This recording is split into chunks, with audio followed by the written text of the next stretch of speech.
안녕하세요, 이정현 박사입니다.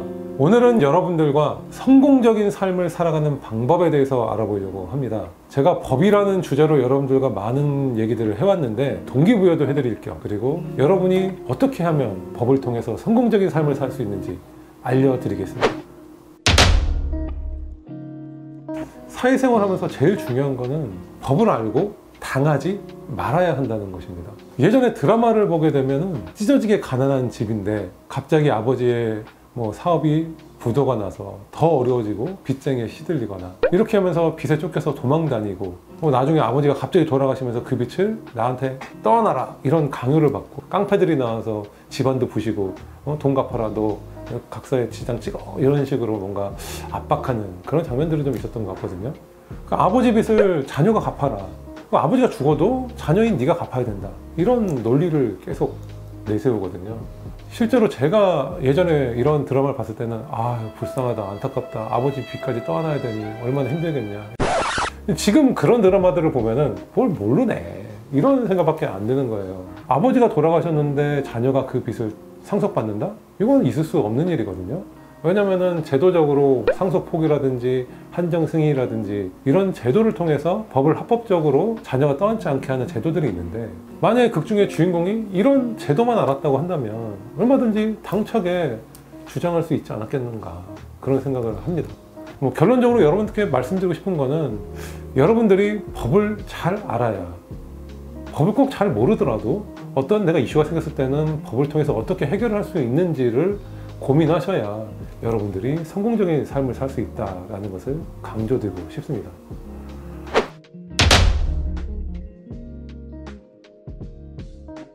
법을 안다는 것은 내가 살아가는 기준을 안다는 것, 내가 룰을 가지고 살아간다는 것, 이런 부분을 강조드리고 싶거든요. 그런데 여러분들이 이런 것들을 다 본능적으로 알고 계시거든요.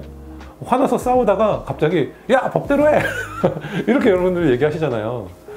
여러분들을 실제적으로 법이 하나의 기준이라는 것, 그런 것들을 다 알고 계시는데 실제로 여러분의 삶에서 제대로 적용하지 못하고 있는 것이 좀 안타까운 부분이 있다는 것입니다. 그래서 여러분들이 좀 뭔가 성공적인 삶을 살기 위해서는 법이라는 기준에 대해서는 관심을 좀 기울일 필요가 있다. 좀 여러분의 삶을 좀 더 풍요롭고 좀 성공적으로 살아가는 그런 기준이 될 수 있다고 생각을 해요. 제 경험을 말씀을 드리자고 한다면, 제가 사법시험을 준비하면서 실패했던 경험을 반추해 보니까 내가 꾸준히 열심히 하지 못해서 실패하지 않았나, 시험에 합격하지 못했던 부분이 있지 않을까라는 생각을 했어요. 그래서 남들, 직장인들, 이런 사람들은 하루 8시간씩 근무를 하잖아요. 아침 9시에 출근해서 12시까지 일을 하고 또 1시간 점심 식사하고 그 후로 6시까지 일을 하는데, 나도 그러면은 아침에 3시간 그리고 낮에 한 5시간 정도를 꾸준히 공부하면은 그 후 저녁에는 퇴근해서 내가 놀 수 있지 않을까, 이런 생각을 했거든요. 그렇게 꾸준히 한 1년을 했더니 정말로 시험에 합격하는 그런 기적을 이뤘거든요. 여러분의 삶에서 어떤 기준을 세우고 그 기준대로 살아간다는 것은 되게 중요한 부분이라고 생각합니다.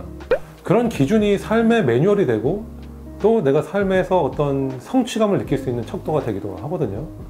그래서 저는 여러분들이, 제가 법을 꼭 계속 얘기하고 있는데 꼭 그런 법뿐만 아니라 여러분의 어떤 기준을 갖고 살아가는 그런 부분들이 성공적인 여러분의 삶을 살아가는 길이라고 생각을 합니다.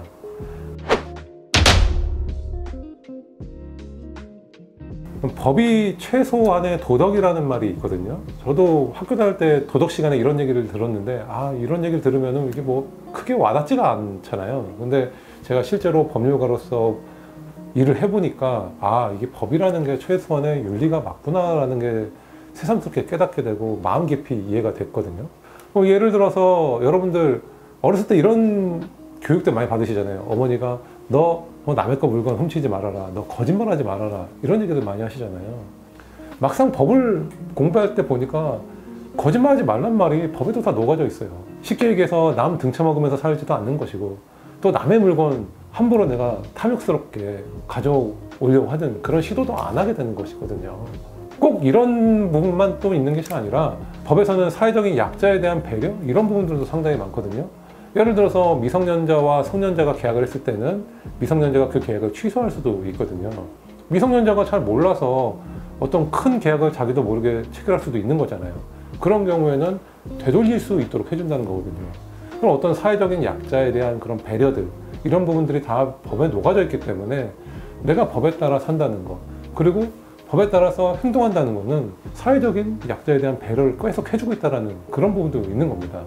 그래서 저는 법에 따라 산다는 것은 이렇게 사회적 약자에 대한 배려를 해준다는 것, 그리고 윤리적으로 산다는 것이기 때문에 사람들과 조화롭게 살 수 있는 그런 토대를 만들어준다고 생각합니다. 정말로 여러분들이 타인과 공존하고 또 타인을 배려하는 그런 윤리적인 삶을 살 수도 있고, 또 기준을 갖고 삶으로 인해서 여러분들이 사회생활하면서 당하지 않게 살 수도 있고, 또 여러분들이 삶을 좀 멋지게 영위해 나갈 수 있는 수단이 될 수 있다고 생각을 합니다. 여러분들 제 영상을 꾸준히 열심히 봐주시기 바랍니다. 여러분들 오늘 영상이 마음에 드셨다면 구독과 좋아요 필수고요. 알림 설정도 꼭 해주시기 바랍니다. 앞으로 저도 여러분들의 성공적인 삶에 도움이 될 만한 내용들을 고민해서 더 올려보도록 하겠습니다.